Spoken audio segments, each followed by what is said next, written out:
Beneath the crumbling city hospital, the tunnels were never meant to be opened again. They were sealed decades ago, locked behind rusted doors, buried under silence and dust. But every night, when the lights flicker and the halls fall quiet, the whispers begin. They call to the lone maintenance worker, a man who spent too many nights listening to the hum of broken machines and the echo of his own footsteps. What starts as faint voices soon becomes something else, something alive beneath the floor. And once you've heard the whispers, they never stop.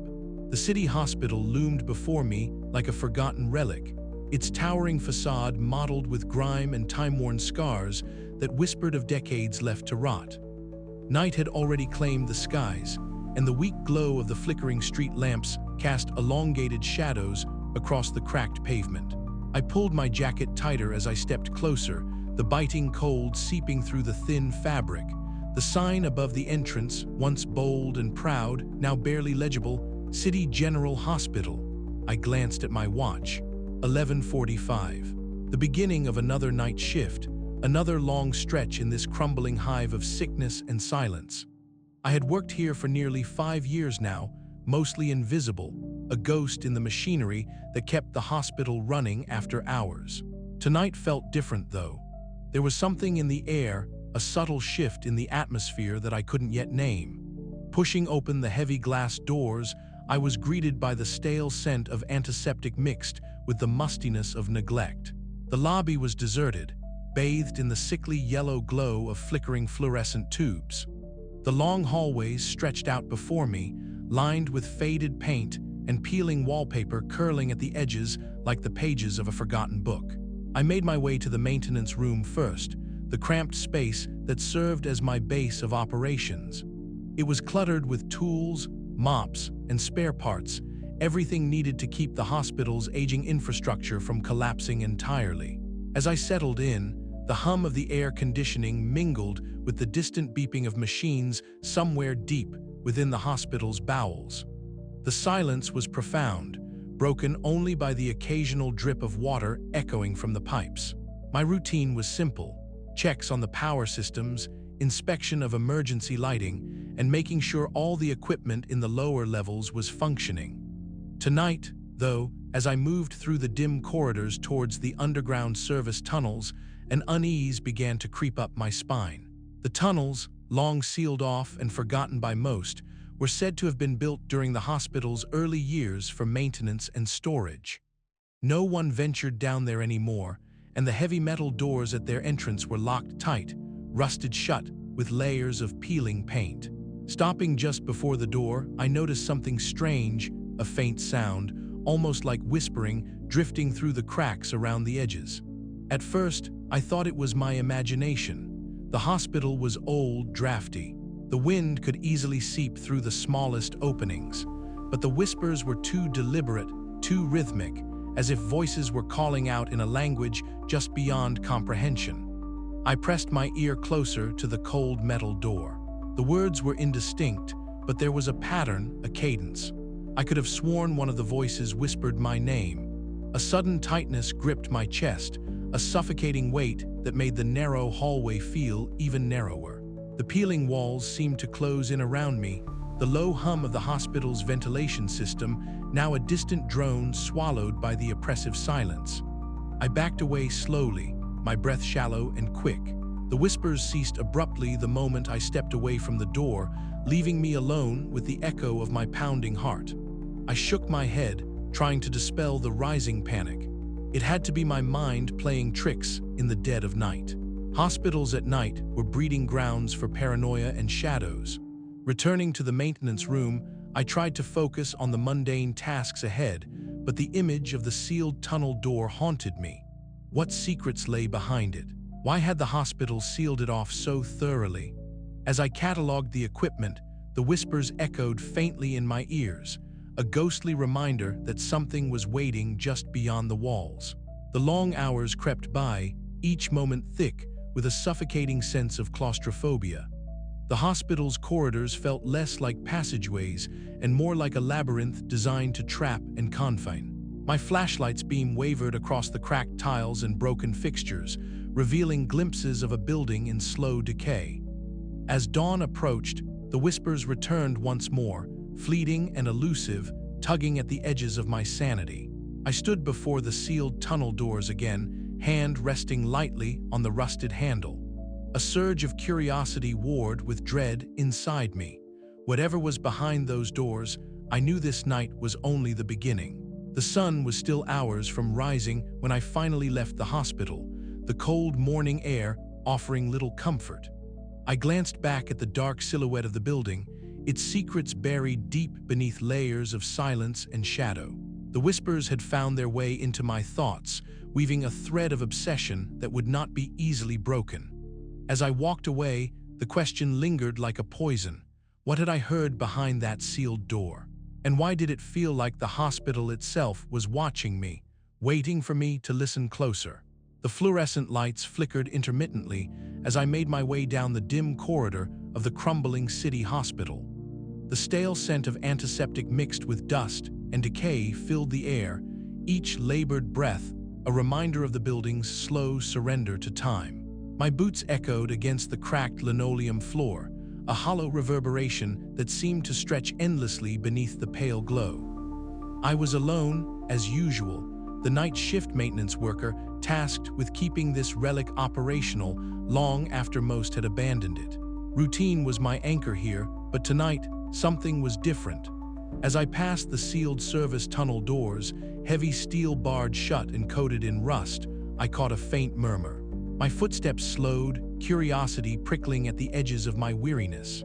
The whispers were so subtle, I almost mistook them for the hum of the ventilation system. But as I drew closer, they grew clearer, threading through the stale air like a breath from another world. I placed my hand on the cold metal door, expecting the usual chill, but to my surprise, the surface was warm, an unnatural heat that seemed to pulse beneath my palm. Goosebumps rose along my arm despite the hospital's chill. The warmth was not comforting, it was unsettling, like the skin of a living thing beneath the steel shell. The whispers slipped through the cracks in the doorframe, soft and unintelligible, yet unmistakably deliberate, as if beckoning. A sudden draft stirred the loose papers pinned to the nearby bulletin board, rustling them like whispered secrets. The air thickened, heavy and oppressive, pressing against my lungs. I leaned in closer, straining to catch words among the murmurs, but the language remained elusive, a maddening mix of sounds just beyond comprehension. The deeper I listened, the more the oppressive silence of the hospital hallway seemed to close around me, the walls tightening like a vice. Fumbling in my coat pocket, I retrieved a small flashlight and knelt before the locks that sealed the tunnel doors. The iron shackles were encrusted with decades of rust, stubborn and immovable. I tried to jiggle them free, the metal groaning softly in protest. With each failed attempt, a creeping sensation crawled up my spine, an invisible gaze watching, waiting. I glanced over my shoulder, half expecting to see someone lurking in the shadows, but the corridor was empty save for flickering pools of light and shifting darkness. The whispers intensified, growing more urgent, almost pleading. My name, softly spoken, barely audible, slithered through the air. The sound was both intimate and alien, a siren song pulling at the edges of my sanity. I swallowed hard, heart pounding, the claustrophobia settling in like a thick fog. The hospital, with its peeling paint and shattered windows, felt less like a place of healing and more like a tomb. I pressed my ear to the door, the warmth radiating against my skin. The voices suddenly hushed, replaced by an eerie silence that was heavier than before. Then, slowly, the murmurs returned, this time accompanied by a faint scratching, like nails tracing the inside of the metal. The sound sent a shiver through me, and I stumbled back, knocking over a rusted mop bucket that clattered loudly against the floor. Breathing heavily, I steadied myself against the wall, eyes darting around the corridor. Shadows danced unpredictably in the failing light, shapes flickering at the edges of my vision. The whispers now seemed to echo from every corner, their source impossible to pinpoint. I felt the weight of unseen eyes, cold and unblinking. I knew I should walk away, leave the doors sealed, ignore the voices, but a deeper part of me rebelled against the silence. What was behind those doors?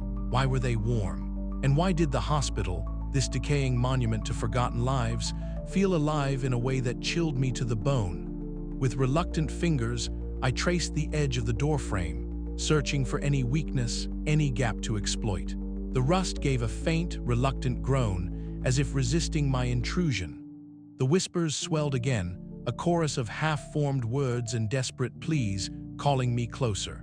I pulled back, heart hammering, and forced myself to move down the hall. The voices trailed after me, a haunting refrain that promised revelation and ruin. As I reached the stairwell leading back to the upper floors, I cast one last glance at the locked passage. The door seemed to pulse faintly, alive with a secret it would not yet reveal. The night stretched endlessly ahead, and I knew this was only the beginning. Something waited behind those sealed doors, something that had been buried beneath the hospital's foundations for longer than memory. And whatever it was, it had chosen to speak to me. The whispers called my name once more, and I was powerless to resist. The hospital's corridors stretched endlessly into shadows, their faded linoleum floors slick with the detritus of decades. I had long since learned to move silently through the night shift, my footsteps muffled by years of neglect and the creeping dust that settled like a shroud over every surface. But tonight, something tugged at the edges of my awareness. A whisper, perhaps, or the faintest echo of voices carried on a stale draft. Drawn by an impulse I couldn't explain, I found myself before a door I had never noticed before, tucked away behind a rusted service cart and forgotten hospital gurneys. The door was unmarked, its paint peeling and scarred. It hung slightly ajar, revealing darkness thick and impenetrable beyond. Heart pounding, I pushed it open, the hinges groaning in protest as a stale, oppressive air spilled out to greet me. Inside was a storage room, cramped and suffocating, its walls lined with metal shelving sagging under the weight of countless file boxes and dusty folders. The smell of mildew and decay was overpowering, curling into my nostrils and settling deep into my lungs. I swallowed hard, the faint whispers from the tunnels seeming to grow louder, as if beckoning me deeper into this forgotten archive. I ran my fingers over the spines of the files, their labels faded and brittle. Most were innocuous, documents long abandoned by a hospital that had moved on. But then I found a drawer marked only with a peeling sticker bearing a date from decades past. Pulling it open, I uncovered a trove of medical files, each one neatly arranged yet anomalous in their content. One file, in particular, caught my eye. The name on the front was unfamiliar, a name I had never seen in the hospital's rosters, nor could I find it in any city record. My breath caught as I opened the folder, revealing yellowed pages filled with meticulous notes and charts. The descriptions were strange, almost incomprehensible, symptoms that defied medical understanding, treatments that bordered on the experimental and the grotesque. As I flipped through more files, a pattern began to emerge. Each patient referenced seemed to exist outside the realm of official recognition. Their records were detailed, yet their names were absent from any database or registry. The treatments described were linked, repeatedly, to the sealed underground tunnels, a place I had only heard whispers about but never dared explore. The fluorescent lights overhead flickered erratically, casting long, jittering shadows that seemed to dance just beyond the edges of my vision. The whispered voices, once faint, now swelled into an insistent murmur, threading through the stale air like a cold breath on the back of my neck. It was as if these forgotten patients were reaching out from the void, their lost histories bleeding through the cracks of the hospital's crumbling facade. A sudden gust rustled the papers in my hands, and I spun around, heart hammering, expecting to see something, anything, in the dark corners of the storage room. But there was nothing. Only the oppressive silence, broken by the faint, haunting chorus of whispers that seemed to pulse in rhythm with my own ragged breathing. I sank to the floor, clutching the files to my chest, the weight of their secrets pressing down on me like a physical force. Questions churned in my mind. Who were these people? Why had their existence been scrubbed from every record? And what horrors had been inflicted upon them in the shadowed depths beneath the hospital? The claustrophobia tightened its grip, the walls seeming to lean in closer, suffocating, yet I could not tear myself away. These files were a key, a dark, twisted key, to the truth lurking beneath the hospital's fractured surface. As I sat there, surrounded by the ghosts of forgotten lives, the whispers coalesced into words, names, fragmented memories that clawed at the edges of sanity. I realized then that the hospital was no longer just a place of healing, but a vessel of buried nightmares and erased histories. And I was caught in the middle, a maintenance worker turned unwilling witness to a secret that refused to stay buried. The files trembled in my grasp as the flickering light above sputtered its last breath, plunging me into darkness. The whispers swelled, no longer distant, but all around, voices of the lost, calling to me from behind the walls, from the tunnels below, urging me to remember what the hospital had tried so desperately to forget. I had crossed a threshold, and there was no turning back. The night stretched on, endless and suffocating, as I prepared to delve deeper into the forgotten past that clawed at the edges of my mind. A past that promised horrors beyond imagining, waiting patiently in the shadows behind the sealed doors. And with every whispered secret, the claustrophobic dread tightened its grip, promising that the truth would consume me whole. The corridor stretched before me like a narrowing throat, the flickering fluorescent lights above casting a sickly pallor over the cracked tiles and peeling paint. Each step I took echoed hollowly, swallowed by the oppressive silence that clung to the hospital's forgotten wings. The sealed doors to the underground service tunnels loomed at the end of the hall, a rusted, cold barrier that pulsed with a strange, almost palpable energy. The whispers had returned, louder now, more insistent. They were no longer fleeting murmurs lost in the hum of the night, but distinct, urgent calls that clawed at the edges of my sanity. And then, unmistakably, one voice sliced through the darkness, whispering my name. I stopped, breath hitching in my throat. The cold metal of the door pressed against my palm, chilling my skin despite the faint warmth I'd felt earlier.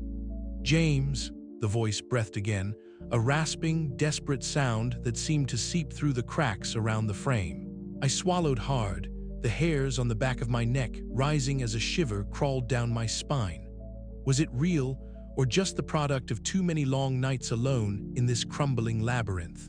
The hospital, once a beacon of hope and healing, had long since fallen into decay.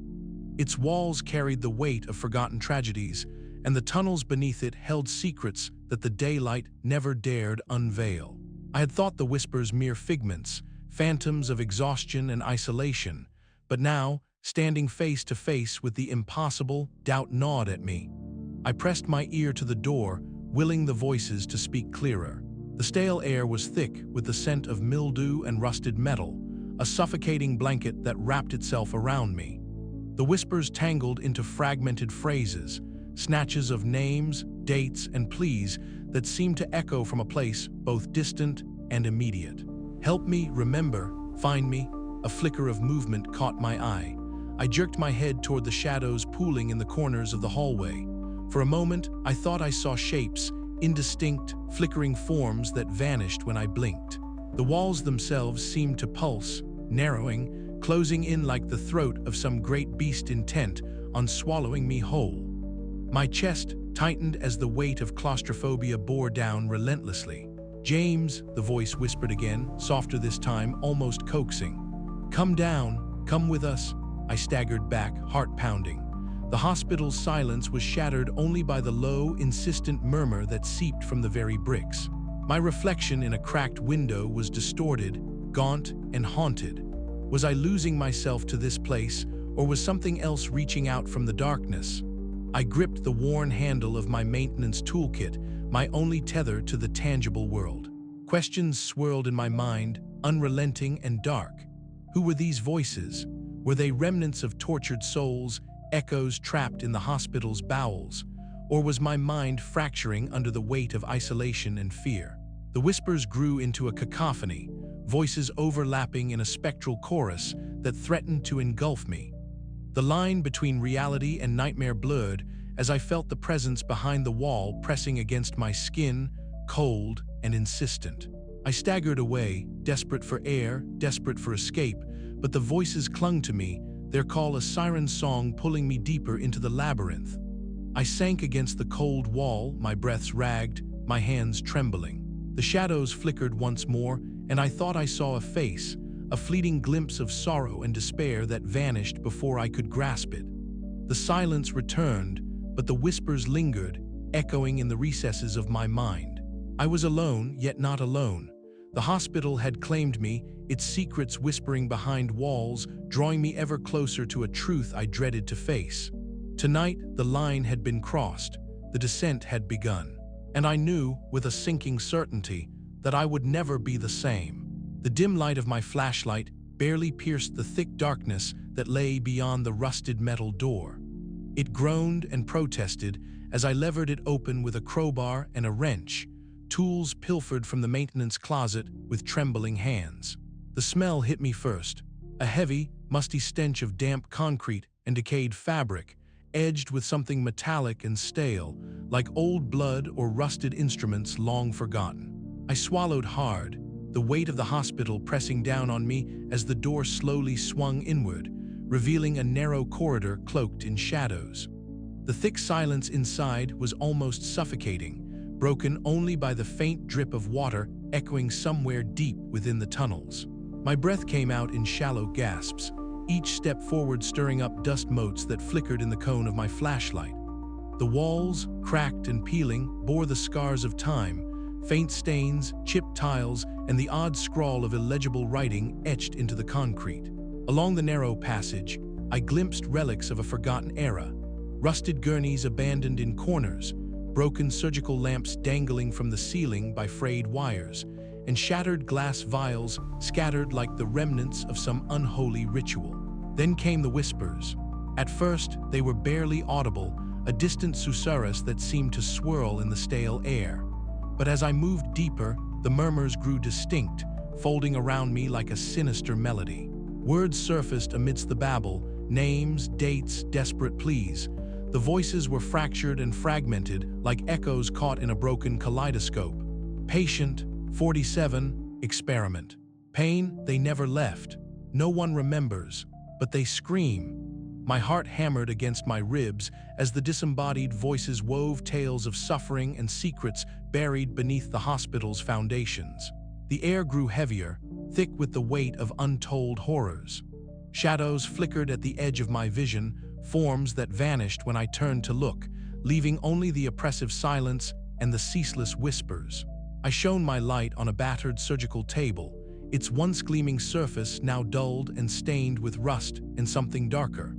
Scattered around it were instruments jagged and cruel in design, their edges chipped and corroded. Nearby, a bulletin board hung crookedly, covered with faded charts and yellowed medical records pinned with rusted tacks. I approached cautiously, my fingers trembling as I traced the names and notes scrawled in spidery handwriting. The files spoke of patients who had never existed in any official documentation, phantoms of the hospitals past subjected to grotesque experiments. Their symptoms were unnatural, flesh that shifted and writhed, veins pulsing beneath translucent skin, voices trapped in silent throats. Treatments described were brutal and inhumane, carried out under the cold glare of fluorescent lights that had long since flickered out. A cold draft swept through the tunnel, stirring loose papers and sending a shiver crawling up my spine. The whispers crescendoed into a chorus of voices, mournful, accusing, desperate to be heard. I staggered back, the walls seeming to close in around me, the oppressive weight of the hospital's dark legacy crushing my chest. "Remember us," the voices pleaded. I stumbled toward the exit, but the door was no longer solid metal. It seemed to ripple and pulse as if alive. The tunnel's stale air pressed against me like a physical force, dragging me deeper into the abyss. In that moment, I understood. This place was more than just a forgotten service corridor. It was a tomb, a prison of suffering and silence. Yet despite the terror clawing at my mind, a perverse curiosity held me fast. I needed to know more. What had been done here? Who were these lost patients? And what dark power lingered beneath the hospital's crumbling walls? I swallowed my dread and took another step forward, the whispers guiding me into the darkness, into the heart of the hospital's unholy secret. The beam of my flashlight struggled against the thick darkness, flickering as though the very shadows resented its intrusion. Each step forward into the tunnel felt heavier, as if the stale, stagnant air itself congealed into a viscous substance that clung to my lungs. The walls, stained with the decay of forgotten years, seemed to breathe subtle shifts in the peeling paint and crumbling plaster, creating an illusion of movement where there was none. I had come seeking answers, drawn by the whispers that had gnawed at the edges of my sanity since I first heard them behind those locked doors. Now, deeper beneath the hospital's fractured foundations, the voices multiplied, weaving into a maddening chorus that swelled and receded like a tide of despair. They were no longer mere whispers, but a dissonant cacophony, a chorus of lost memories and anguish that clawed at the edges of my mind. A coldness seeped into my bones, not the ordinary chill of underground tunnels, but a profound absence of warmth, as if the very life had been drained from this place. The flashlight's beam caught at the walls, revealing grotesque shadows that writhed and shifted, defying the logic of light and form. They were not solid, yet they recoiled and lunged with uncanny intent, like dark specters bound to this realm. I stumbled, my hand grasping the cracked concrete wall for support. The whispers grew louder, coalescing into fragmented voices that called my name with sinister familiarity.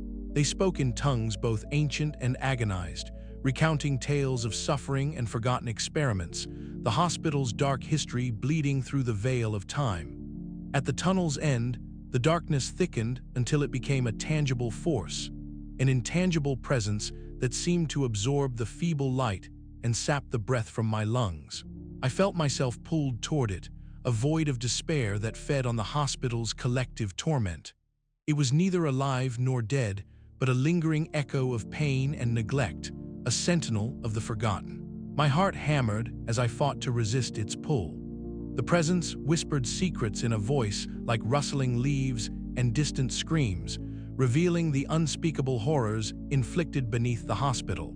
Unholy experiments on the lost patients whose files I had found, erased from all records but preserved here in this shadowed realm. I pressed my fingers against my temples, desperate to hold onto my sanity as the boundary between reality and nightmare dissolved.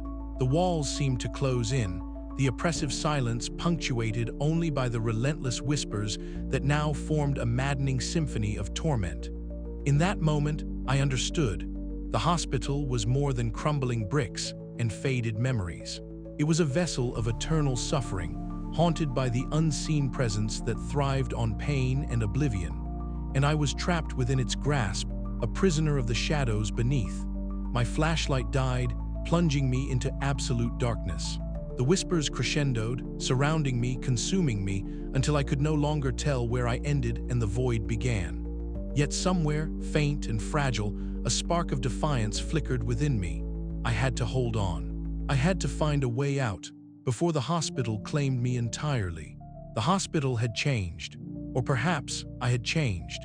The night I resolved to flee the labyrinthine tunnels beneath the crumbling city hospital, the building itself seemed to twist and contort, its corridors lengthening and folding back on themselves like some living nightmare. The suffocating walls, once familiar in their oppressive decay, now pulsed with a sinister vitality. I stumbled through the shifting hallways, the echo of my footsteps swallowed by an overwhelming silence, punctuated only by the relentless whispers. They came from everywhere and nowhere, soft, urgent voices calling my name, weaving a tapestry of despair that threaded through every crumbling brick and rusted pipe. The air was thick, heavy with the stench of old medicine and forgotten pain, suffocating in its stillness. Ahead, flickering fluorescent lights buzzed erratically, casting sickly glows that painted grotesque shadows across the peeling walls. Shapes flickered at the edges of my vision, ghostly figures of patients long erased from any record, their eyes hollow yet burning with silent pleas. They were trapped, caught in an eternal limbo beneath the hospital's surface, their torment etched into every surface of this forsaken place. Panic clawed at my chest as the corridors twisted impossibly and the hospital became a maze without exit. Each door I tried was locked or led to a dead end. Each stairwell descended further into darkness, as if the building itself sought to imprison me forever. The whispers grew louder, a cacophony of sorrow and madness that threatened to shatter my mind. Their voices promised release, yet offered only endless suffering. Eventually, I found myself before a stairwell plunging into an abyssal blackness, a void that seemed to breathe, to beckon. The air was frigid, every breath a painful rasp, as the whispers whispered my name with seductive insistence. I knew there was no turning back. With trembling hands, I descended, each step echoing into silence deeper than the last. The darkness swallowed me whole. The voices rose to a crescendo, a chorus of eternal agony that consumed all thought and hope. In that final descent, I understood the truth. This hospital was no mere building. It was a vessel, a prison for souls trapped in endless torment, feeding on their despair and mine. And so, beneath the city's crumbling heart, I became part of the silence, another whisper lost forever in the service tunnel's eternal night.